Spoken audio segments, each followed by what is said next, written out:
মানে ওনারা আগে ল্যাংটা করেছি পরে আমাকে উলঙ্গ করেছি। তবে শোনো শঙ্করী, আমার এই ল্যাংটায় কোনো দোষ ছিল না। আমার যে ল্যাংটার কথা বলছো তুমি, আমার এই ল্যাংটায় কোনো দোষ ছিল না। তবে শোনো, আমি কি কারণে ল্যাংটা হয়েছিলাম।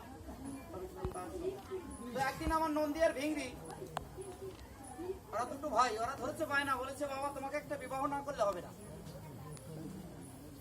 তো আমি বললাম দেখে বৃদ্ধ বয়সে আমাকে মেয়ে দেবে কি? বলে না বাবা, অনেকদিন মা ডাকতে পারি না, তোমাকে একটা বিবাহ করতে হবে। তো এমতো অবস্থা হঠাৎ করে এই যে আমার ভাগ্নি, ও আমাকে বলে হ্যাঁ মামা, আমিও মেলাদিন মামি ডাকতে পারি না, তো তোমাকে একটা বিবাহ করতে হবে।